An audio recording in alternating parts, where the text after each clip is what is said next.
भूताचं शरीर आहे, हे पंचमहाभूत आहेत बाहेर. हे भूत म्हणजे भूत नसतात, तर हे पंचमहाभूतच आपल्या मागे लागलेले आहेत. पण हे सांग म्हणजे आपण कधी विचारलंच नाही, त्याच्यामुळे सांगणार पण नाही. आपण विचारलं तर सांगतात ते एवढा अभ्यास कोण करावं असं होते की नाही. सांगितलं तरच कळत आहे ना आपल्याला. आकाश आहे की नाही, डोळ्याला दिसते की नाही आपल्याला. पोकळी असते की नाही, ह्या पोकळीलाच आकाश आहे. आणि वायू आहे की नाही, आकाशाच्या खाली वायू आहे, त्याच्या खाली तेज आहे, त्याच्या खाली तेजाच्या खाली काय जल आहे, त्याच्या खाली काय पृथ्वी आहे. आणि आपल्या शरीरात कोण आहे, कुठे आहे आपल्या शरीरात. आपलं तर पूर्ण हे शरीर आहे आणि कुठे दिसायला आहे ह्याच्यामध्ये काम, क्रोध, लोभ, मोह आणि भय हे जे विकार आहेत, हे आकाशाचे तत्व आपल्या अंतःकरणात आहेत. म्हणून आपल्याला राग, द्वेष वगैरे जे येते हे अंतःकरणाचे धर्म आहेत. माझे नाही, मी नाही. त्याच्या खाली वायू, चलन, वलन, धावन, आकुंचन आणि प्रसारण. आपल्या शरीरामध्ये सर्वत्र वायू आहे. आपण हात पाय बसतो, झोपतो, उठतो. एखाद्या ठिकाणी जर वायू जर जाणं येणं जर कमी झालं तर काय होते, हात पाय हलत नाही, त्याला उचलून ठेवावं लागते, बंद पडते. त्याला म्हणतात काय काय म्हणते तू त्याला आधार वायू घालायचं.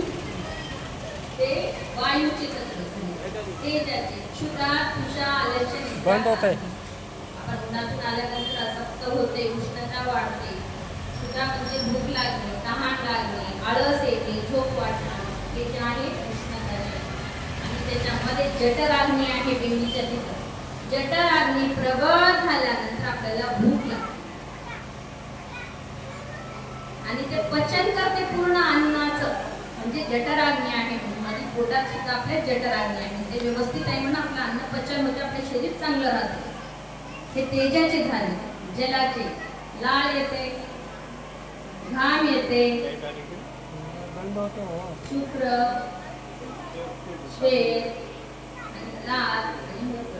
हे जे आहे हे जलाचे प्रमाण आहेत आपल्या शरीरामध्ये.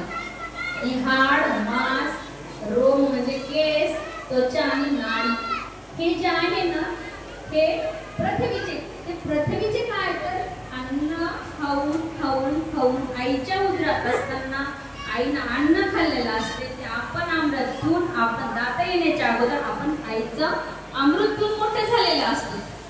आणि त्याच्यानंतर अन्न खायला लागतं. अन्न खाऊन खाऊन आपण मोठं होतो. जसं उकंड्यावर कचरा टाकून टाकून उकंडा वाढतंय की नाही, तसं आपण शरीरामध्ये अन्न खाऊन खाऊन हे शरीर वाढलंय. आणि हे शेवटी काय होते, जायते, अस्ति, वर्धते, विपर्ययते, अपेक्षीयते आणि विनश्यते. हे 6 विकार आपल्या देहाचे आहेत.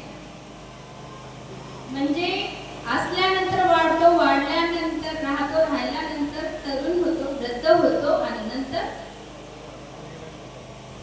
म्हणजे हे 5 तत्व. म्हणजे शेवटी हे 5 तत्व देह खाली पडला, हे ज्याचे तत्व त्यांना घेऊन जाते. फक्त राहते ते पृथ्वीचे तत्व.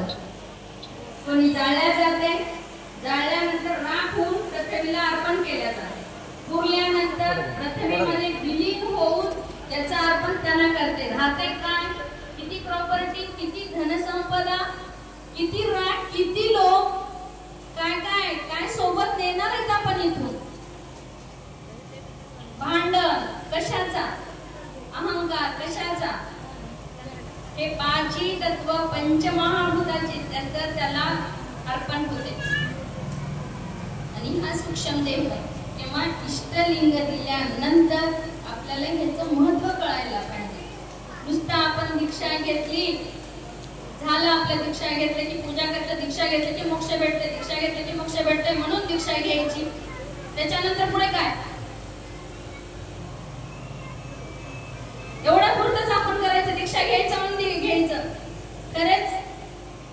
या म्हणजे माझे जे वडिलाप्रमाणे मकरंदप्पा वडगे म्हणजे काका असतील किंवा देशमुखी भैया असतील, आप्पांनी जेव्हा आम्हाला कळत होतं तेव्हा आप्पांचं इथं अभिषेक झाल्यानंतर पहाटे उठून की नाही, आम्ही जेव्हा आई वडील जप करायला जायचे आणि त्याच्यानंतर जेव्हा आम्हाला तीर्थ घेण्यासाठी बोलवायचे आप्पांचा, तेव्हा आम्हाला साष्टांग दंडवत गुरुपाद तीर्थ सदस्य लहानपणी म्हणून असं ते जे शिकवलेलं होतं लहानपणी ते मला आता आठवते. संस्कार झालेले इथे आम्हाला त्याच्यानंतर मला भेटलं नाही बरं का.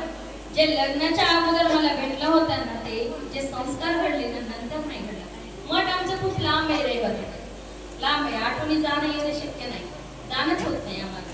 आणि तुम्ही किती नशीबवान आहेत.